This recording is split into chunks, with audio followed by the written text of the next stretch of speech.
ఈ వీడియో లో బీపీతో సఫర్ అయ్యే వాళ్ళకి, లో బీపీ ఉన్న వాళ్ళకి మెయిన్‌గా ప్రాబ్లమ్ ఏమొస్తుంది? సార్ నాకు చక్కర వస్తుంది, వీక్‌నెస్ ఉంటుంది, ఏం పని చేయలేకపోతున్నా అనే కంప్లెయింట్స్ ఉంటాయి.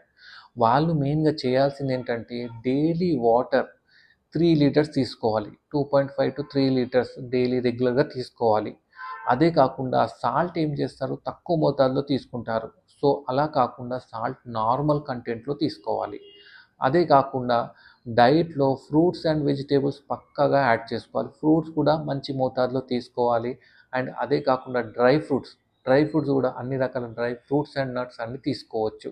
అండ్ ఇంకో మెయిన్ విషయం ఏంటంటే, మీరు నాకు టైం లేదని చెప్పి బ్రేక్‌ఫాస్ట్ స్కిప్ చేయడమో, లంచ్ స్కిప్ చేయడమో, డిన్నర్ స్కిప్ చేయడమో ఇలాంటివైతే అస్సలు చేయకూడదు. ఎందుకంటే లో బీపీ ఉన్నవాళ్ళు ఇంకా డైట్ తక్కువ తీసుకోవడం వల్ల బీపీ ఇంకా డౌన్ అయ్యే ఛాన్సెస్ ఉంటాయి. సో, దానివల్ల ఇంకా హెల్త్ రిలేటెడ్ ఇష్యూస్ కూడా వస్తాయి. సో, లో బీపీ ఉన్నవాళ్ళు మంచిగా డైట్ తీసుకోండి. అది కూడా హెల్తీ డైట్. సో, మీ బీపీ నార్మల్‌లో మెయింటైన్ అవుతుంది. Thank you.